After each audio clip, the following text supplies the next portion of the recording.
Bismillahirrahmanirrahim. Assalamualaikum warahmatullahi wabarakatuh. Waalaikumsalam warahmatullahi wabarakatuh. Selamat sore dan salam sejahtera untuk kita semua. Kembali dengan kami dari kelompok 2 dalam acara podcast edukasi. Adapun tema kami pada sore hari ini yaitu terkait dengan analisis kritis dan inovatif desain pembelajaran IPS dan pendidikan Pancasila di sekolah dasar. Sebelumnya saya ingin memperkenalkan terlebih dahulu. Perkenalkan, nama saya Arvinisa Fitri selaku host atau moderator pada podcast sore hari ini. Lalu ada beberapa narasumber kita pada sore hari ini yang semuanya adalah guru-guru hebat tentu saja yang berasal dari Sulawesi Selatan dan Sulawesi Barat. Sebelumnya saya akan memperkenalkan terlebih dahulu. Jadi narasumber yang pertama kita ada Ibu Kartia Amriani dari SD Islam Atira Kajolalido. Ya. Selanjutnya ada Bapak Amiruddin dari UPT SPF SMP 12. Lalu ada Ibu Sinon SPDGR dari UPT SPF SD Negeri Pampang. Lalu ada Bapak Ardianto SPDGR dari UPT SPF SD PAI. Lalu ada teman-teman kami dari yang bergabung dengan kami melalui via Zoom. Ada Bapak Andi Hairil dari UPT SPF Panekan 1 ya. Lalu dari teman-teman kami dari Sulawesi Barat ada Ibu Serli berasal dari SD Negeri Salumabongi Kecamatan Samapaga Kabupaten Mamuju. Ibu Serli ya. Lalu ada Ibu Yanti dari Impres Salukayu 1 Kecamatan Papalang Kabupaten Mamuju ya. Lalu ada Ibu Marlia Saleh dari SD Impres KB Kecamatan Tomo Kabupaten Mamuju Sulawesi Barat. Baik pemirsa podcast edukasi, langsung saja saya akan memberikan beberapa pertanyaan kepada narasumber kita pada sore hari ini, tentu saja terkait dengan tema kami yaitu analisis kritis dan inovatif desain pembelajaran IPS dan pendidikan Pancasila di sekolah dasar. Saya mulai dari narasumber yang pertama yaitu Ibu Kartia Amriani. Menurut Ibu, bagaimana kondisi pembelajaran IPS dan pendidikan Pancasila di sekolah dasar saat ini? Baik, terima kasih atas kesempatan yang diberikan. Dari penjelasan terkait dengan kondisi pembelajaran IPS dan pendidikan Pancasila selama ini, tentunya sebelum membahas solusi dan inovasi pembelajaran, tentu kita perlu memahami dan mengetahui terlebih dahulu bagaimana kondisi pembelajaran IPS dan pendidikan Pancasila di sekolah dasar selama ini.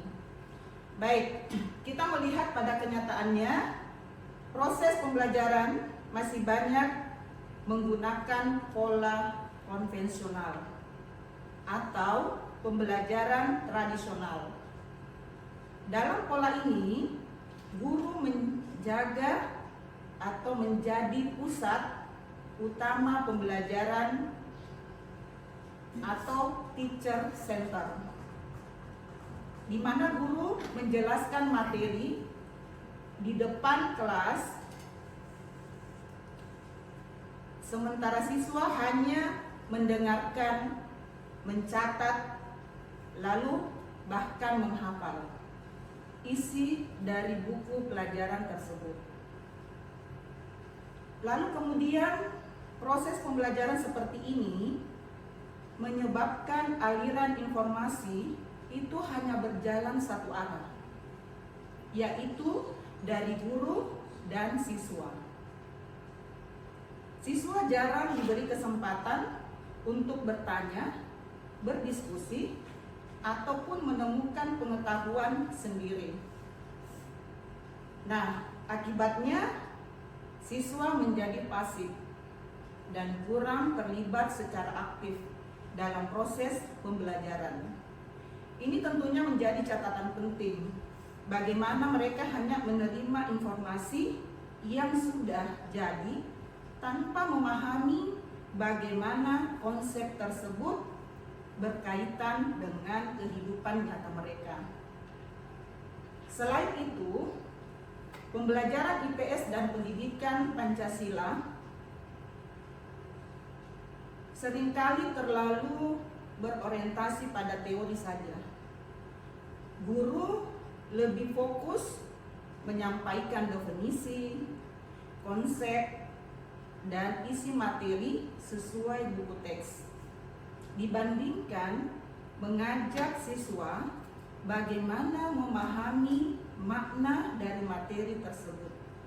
Padahal kita ketahui bersama bahwa hakikat IPS dan pendidikan Pancasila bukan hanya sekedar membaca ataupun menghafal pengetahuan, tetapi juga bagaimana memahami kehidupan sosial, membangun sikap toleransi, serta menanamkan nilai-nilai Pancasila dalam kehidupan sehari-hari.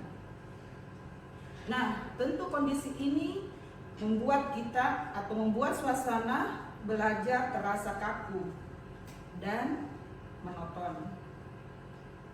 Guru memegang kendali penuh dalam pembelajaran, sedangkan siswa hanya menjadi pendengar. Ruang kreativitas, kerjasama, dan eksplorasi siswa itu menjadi sangat terbatas. Sehingga jika kondisi seperti ini terus berlangsung, maka tujuan pendidikan untuk membentuk siswa yang aktif, kritis, dan juga berkarakter akan sulit tercapai. Terima kasih. Terima kasih Ibu Kartia atas jawaban komentarnya yang sangat luar biasa terkait dengan kondisi pembelajaran IPS dan pendidikan Pancasila selama ini. Selanjutnya saya beralih ke narasumber kedua kita, Bapak Amiruddin. Kira-kira menurut Bapak, mengapa pembelajaran IPS dan pendidikan Pancasila ini membosankan bagi siswa? Silakan Bapak. Baik, Ibu. Berdasarkan kondisi tadi yang disampaikan oleh Ibu Kartia, tidak heran apabila banyak siswa menganggap IPS dan pendidikan Pancasila sebagai mata pelajaran yang membosankan. Ada beberapa faktor utama yang menyebabkan hal tersebut terjadi. Yang pertama itu materi pembelajaran terlalu banyak berisi teori dan konsep abstrak yang jauh dari kehidupan siswa. Misalnya, siswa diminta memahami tentang beragam budaya Indonesia, tetapi mereka tidak pernah diajak mengamati budaya yang ada di lingkungan sekitar sekolah atau di rumah mereka. Akibatnya, siswa merasa bahwa pelajaran tersebut tidak memiliki hubungan langsung dengan kehidupan nyata sehari-hari. Yang kedua, metode dan media pembelajaran yang digunakan kurang bervariasi. Dalam banyak pembelajaran, siswanya melihat papan tulis, membaca buku paket, dan mendengarkan penjelasan dari guru dalam waktu yang lama. Padahal karakteristik anak sekolah dasar adalah suka bermain, bergerak, berinteraksi, dan belajar melalui pengalaman langsung. ketika pembelajaran tidak melibatkan aktivitas menarik, ya maka rasa jenuh pasti akan muncul. Nah, yang ketiga, pembelajaran yang seringkali terlalu menekankan hafalan. Ya, siswa diminta menghafal nama tokoh, pasal, definisi, konsep tertentu tanpa memahami makna apa penerapannya. Nah, pembelajaran seperti ini membuat siswa belajar hanya untuk mendapatkan nilai, bukan untuk memahami dan menerapkan ilmu dalam kehidupan nyata. Selain itu, kurangnya penggunaan media visual dan teknologi juga menjadi penyebab rendahnya minat belajar siswa. Nah, padahal di era digital saat ini, anak-anak sudah terbiasa dengan video, gambar interaktif, permainan edukasi, media visual lainnya. Nah, jika pembelajaran di kelas masih monoton seperti ini dan tidak mengikuti perkembangan zaman, maka siswa akan kehilangan fokus dan motivasi belajar. Oleh karena itu, diperlukan perubahan desain pembelajaran yang lebih menarik, interaktif, dan sesuai dengan kehidupan perkembangan peserta didik di era abad 21. Sekian dari saya kembalikan ke Ibu Moderator. Terima kasih Pak Amir atas jawaban dan tanggapan yang diberikan terkait dengan mengapa pembelajaran IPS dan pendidikan Pancasila membosankan bagi siswa. Selanjutnya saya beralih ke narasumber kita yang ketiga, yaitu Bu Sino. Menurut Ibu, apakah pembelajaran dalam hal ini IPS dan Pancasila sudah melatih berpikir kritis dan karakter peserta didik? Silakan Ibu. Ya, baik. Terima kasih. Tentang sudah melatih berpikir kritis dan berkarakter, yakni selama ini keberhasilan pembelajaran lebih banyak diukur dari nilai ujian tertulis atau kemampuan siswa menjawab soal. Fokus pada utama masih berada pada aspek pengetahuan semata, padahal tujuan utama IPS dan pendidikan Pancasila adalah membentuk sikap sosial, karakter dan perilaku sesuai dengan nilai-nilai Pancasila. Kita sering menemukan kenyataan bahwa siswa mampu menjawab. Kita sering menemukan kenyataan tentang toleransi persatuan atau gotong royong dengan nilai-nilai yang tinggi. Tetapi dalam kehidupan sehari-hari mereka masih suka mengejek teman, memilih-milih bermain atau kurang menghargai perbedaan. Hal ini menunjukkan bahwa pembelajaran belum benar-benar menyentuh aspek sikap perilaku yang nyata terhadap siswa. Selain itu, metode pembelajaran yang sering berpusat pada guru juga membuat siswa kurang berlatih berpikir kritis. Mereka hanya menerima informasi tanpa diajak untuk mencari solusi atau menyampaikan pendapat. Akibatnya, siswa menjadi terbiasa menghafal jawaban, bukan memahami masalah secara mendalam. Akibatnya, padahal kemampuan berpikir kritis sangat penting di era sekarang ini ya. Siswa perlu dibiasakan untuk berpikir logis, menganalisis informasi, memecahkan masalah, serta mengambil keputusan yang tepat.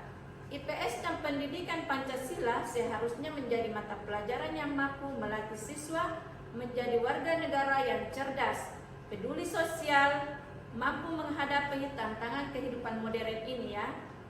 Karena itu diperlukan desain pembelajaran baru yang tidak mengejar nilai akademik, tetapi juga menanamkan karakter, keterampilan, dan kemampuan berpikir kritis. Terima kasih. Terima kasih Ibu Sino atas tanggapan dan komentarnya. Selanjutnya saya beralih ke rekan kami yang bergabung dengan kami melalui Zoom, Bapak Andi Hairil. Kedengaran suara saya, Bapak Andi Hairil? Ya Bu, kedengaran. Ya, baik. Yang ingin saya tanyakan kepada Bapak Andi terkait dengan inovasi dan solusi pembelajaran, yaitu pendekatan deep learning dan pembelajaran mendalam. Bagaimana menurut Pak Andi? Silakan Pak Andi. Ya, terima kasih Ibu Vicky. Jadi menurut saya di situ ada bilangnya ya yang tentang internet atau pembelajaran mendalam itu sendiri. Nah, untuk mengatasi berbagai kelemahan tersebut, kami menawarkan penerapan dan pendekatan learning atau pembelajaran mendalam, di mana learning ini merupakan pendekatan pembelajaran yang menekankan pemahaman mendalam, bukan sekedar apa. Ini pendekatan ini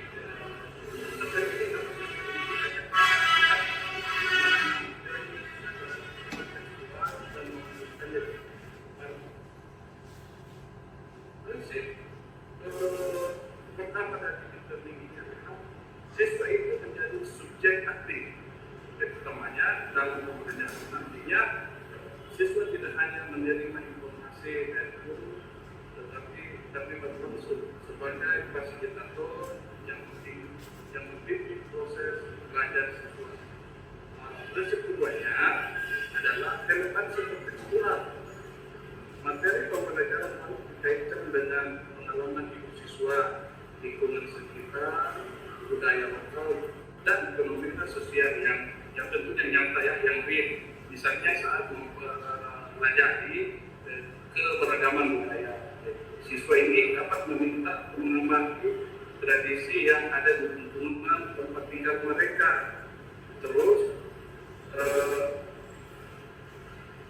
pendekatan ini juga membuat pembelajaran itu lebih bermakna karena di mana siswa ini lebih memahami manfaat ilmu yang dipelajari dalam kehidupan sehari-hari, berdasarkan hasil penelitian, penerapan pembelajaran mendalam, mampu meningkatkan pemahaman konsep siswa secara signifikan karena siswa di sini belajar melalui pengalaman nyata dan terlibat langsung, terlibat aktif.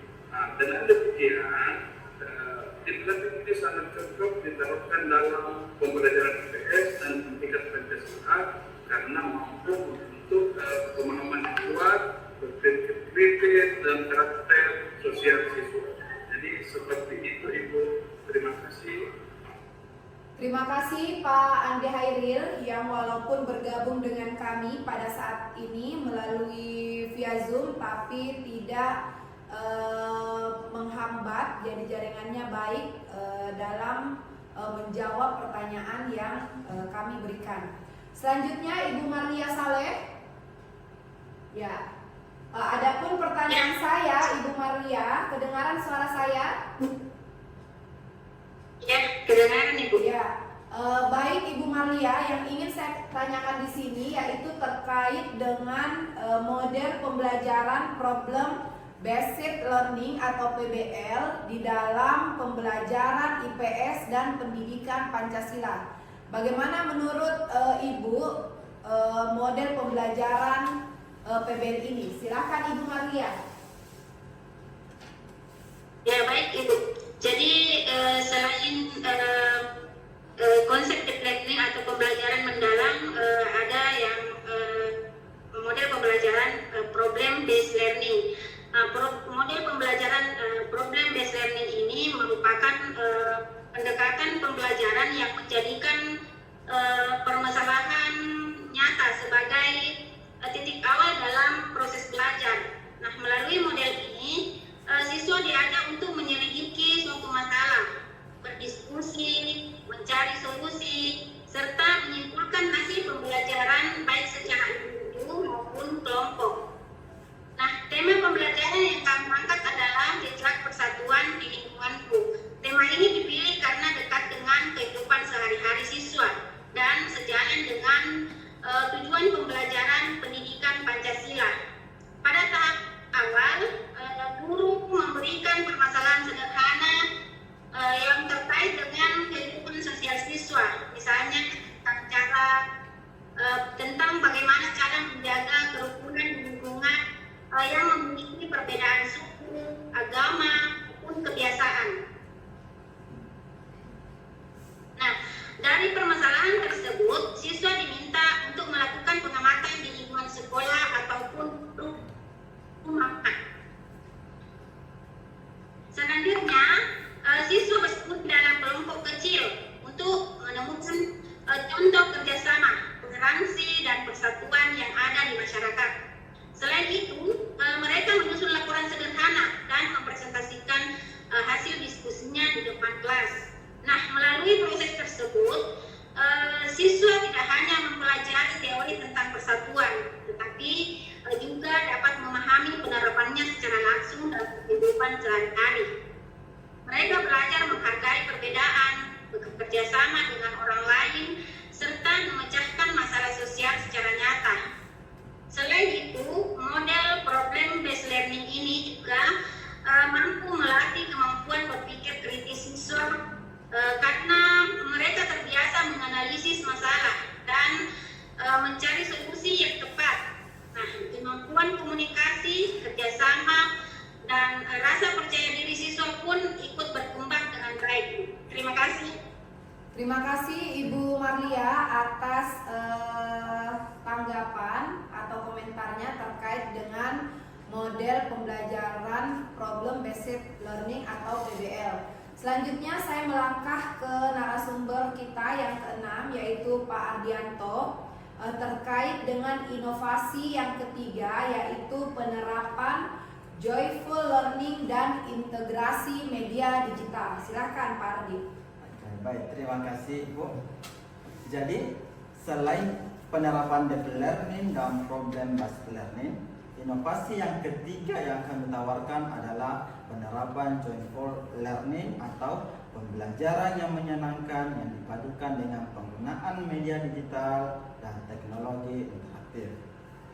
Pembelajaran yang menyenangkan sangat penting bagi siswa sekolah dasar karena anak-anak belajar lebih efektif ketika mereka merasa nyaman, senang, dan aktif terlibat dalam kegiatan belajar. Dalam desain pembelajaran ini, kami menggunakan berbagai media interaktif seperti video pembelajaran, gambar visual, peta digital, permainan edukasi, dan kuis interaktif.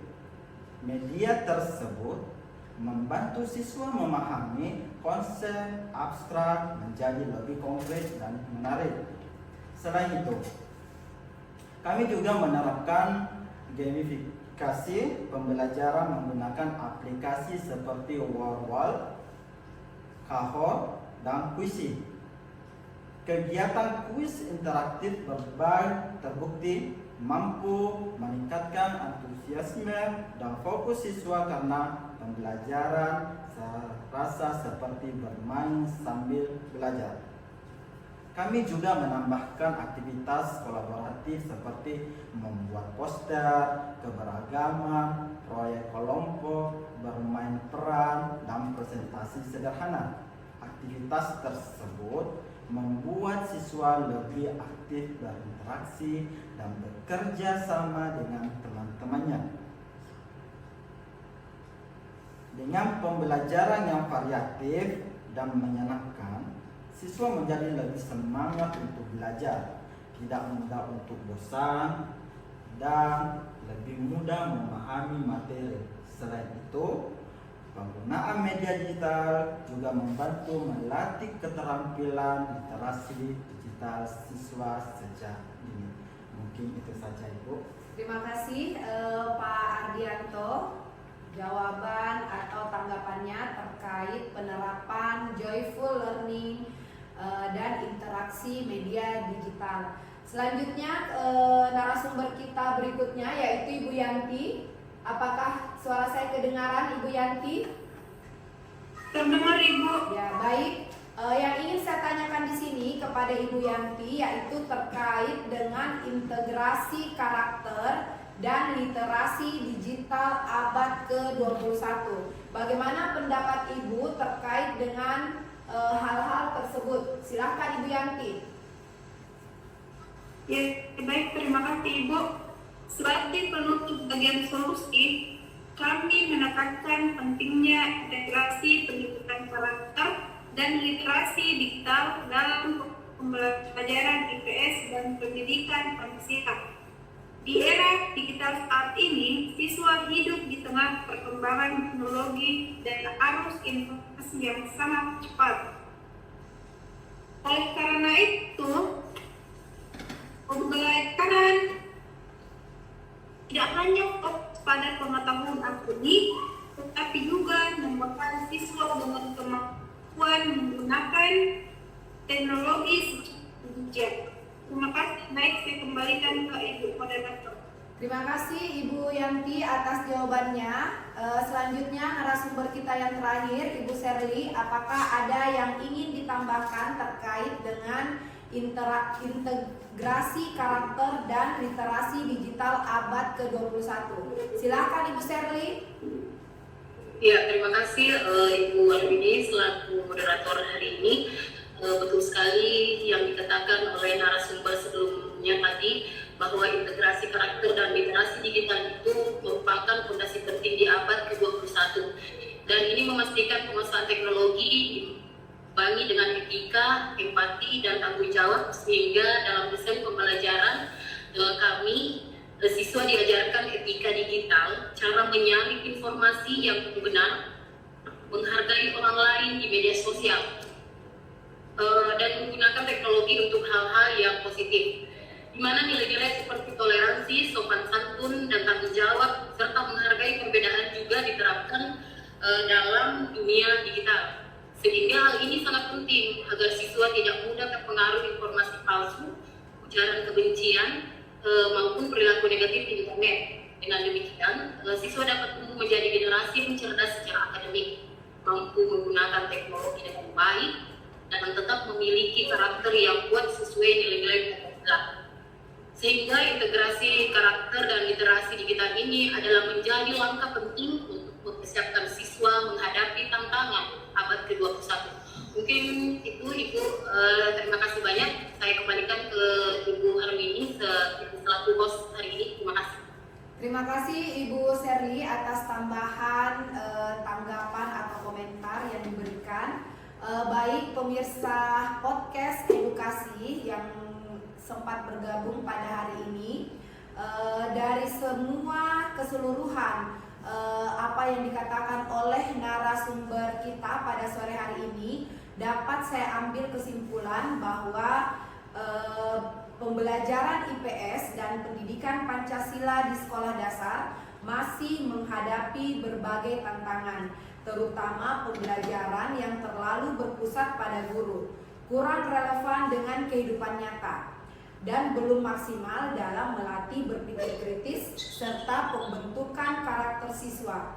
Oleh karena itu, diperlukan inovasi desain pembelajaran yang lebih aktif, kontekstual, menyenangkan, dan sesuai dengan perkembangan zaman. Melalui penerapan pendekatan deep learning, problem based learning, joyful learning, serta integrasi literasi digital, siswa tidak hanya memperoleh pengetahuan, tetapi juga mampu memahami makna pembelajaran dan menerapkannya dalam kehidupan sehari-hari.